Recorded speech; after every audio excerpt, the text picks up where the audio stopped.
L'épouse a cru régler le problème en apportant la layette. Elle n'a fait qu'allumer la mèche d'une bombe prête à exploser.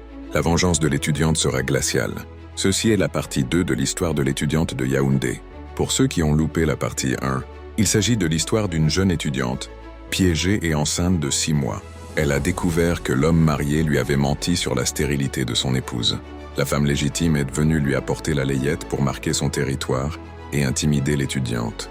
Notre étudiante avait été bloquée partout par l'homme. Alors, après l'humiliation de la layette, l'étudiante a touché le fond.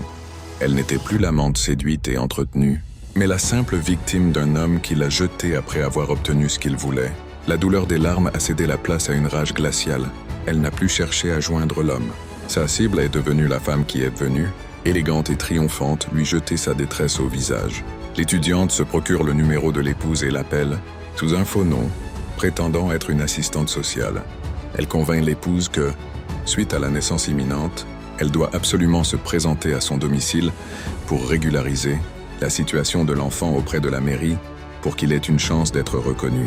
La femme, par arrogance ou par devoir, accepte de venir. Une fois la femme devant la porte de l'appartement, l'étudiante ouvre et, sans dire un mot, la tire à l'intérieur. Elle révèle sa véritable identité et la confronte. L'épouse a fait le déplacement pour qu'elle comprenne ce que son mari, ou plutôt leur mari, fait vraiment. L'étudiante a filmé toute la scène et envoie la vidéo à l'épouse. Mais sa vengeance ne s'arrête pas là. L'étudiante avait aussi une arme redoutable, le tas de dossiers de divorce que l'homme lui avait montré 6 mois plus tôt pour la piéger. En réalité, il s'agissait de documents financiers compromettants que l'homme utilisait pour faire chanter un associé.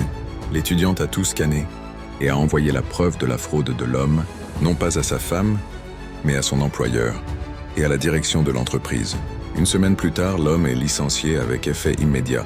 L'épouse, réalisant que le piège de la layette était stupide face à l'ampleur des mensonges, entame enfin le vrai divorce.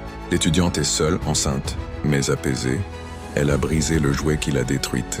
La vengeance fut son seul accouchement précoce. L'étudiante a fait payer le prix fort à l'homme qui l'a trahi. Cette vengeance glaciale était-elle justifiée? Laissez vos avis en commentaire sur ce dénouement choquant. Abonnez-vous et laissez-nous un like pour nous encourager. Si vous avez une histoire que vous souhaitez faire connaître, laissez-nous un message en DM sur TikTok.